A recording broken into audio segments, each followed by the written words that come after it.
प्रेरित चरित अध्याय 16 वचन 1 से 10 तक का यह अंश हमें एक बहुत ही महत्वपूर्ण आध्यात्मिक पाठ सिखाता है, पवित्र आत्मा का मार्गदर्शन और परमेश्वर की इच्छा के प्रति हमारी अधीनता। इस परिच्छेद में हम देखते हैं कि पौलुस और सीलास अपनी मिशनरी यात्रा पर हैं। इसी दौरान उनकी भेंट तीमुथियुस से होती है, जो एक युवा और विश्वासयोग्य शिष्य है। पौलुस उसे अपने साथ ले जाने का निर्णय लेता है। ये दर्शाता है कि कैसे परमेश्वर अपने महान कार्य के लिए सही समय पर सही लोगों को जोड़ते हैं और अगुवाई के लिए नई पीढ़ी को तैयार करते हैं। इस वृतांत का सबसे गहरा पहलू यह है कि कैसे पवित्र आत्मा उनके मार्ग को निर्देशित करता है। पौलुस और उसके साथी एशिया और बिथुनिया में सुसमाचार प्रचार करना चाहते थे। यह एक नेक और पवित्र उद्देश्य था, लेकिन बाइबल स्पष्ट रूप से बताती है कि पवित्र आत्मा ने उन्हें वचन सुनाने से मना किया और यीशु के आत्मा ने उन्हें जाने न दिया। कई बार हमारे अपने जीवन में भी बिल्कुल ऐसा ही होता है।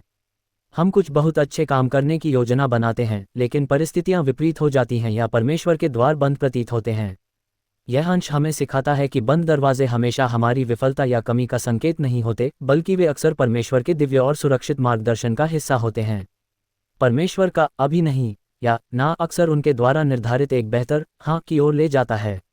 जब वे त्रोआस पहुंचे तो पौलुस ने रात को एक दर्शन देखा जिसमें एक मकेदुनी पुरुष उससे विनती कर रहा था, पार उतरकर मकेदुनिया में आ और हमारी सहायता कर।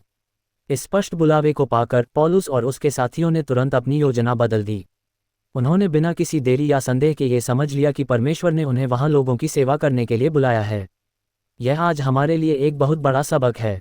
हमें खुद से यह पूछना चाहिए, क्या हम अपनी व्यक्तिगत योजनाओं को लेकर इतने कठोर हो गए हैं कि पवित्र आत्मा की सूक्ष्म आवाज़ को अनसुना कर देते हैं? या क्या हम पौलुस की तरह लचीले और आज्ञाकारी हैं? जब परमेश्वर एक दरवाज़ा बंद करते हैं तो हमें निराश होने के बजाय प्रार्थना में उस नए रास्ते की तलाश करनी चाहिए जो उन्होंने हमारे लिए खोला है। प्रार्थना। हे प्रभु परमेश्वर, हम पौलुस और उसके साथियों के इस सुंदर उदाहरण के लिए आपका धन्यवाद करते हैं। हमारी सहायता कर कि हम भी पवित्र आत्मा की आवाज़ को सुन और समझ सकें। जब हमारे जीवन में दरवाजे बंद हों तो हमें निराशा से बचाएं और ये दृढ़ विश्वास दें कि आपकी योजना हमारी योजनाओं से कहीं बेहतर है। हमें वह ज्ञान, लचीलापन और साहस दें कि जब आप हमें नई दिशा में बुलाएं तो हम तुरंत और पूरी आज्ञाकारिता के साथ आपके पीछे चल सकें। यीशु मसीह के नाम में मांगते हैं, आमीन।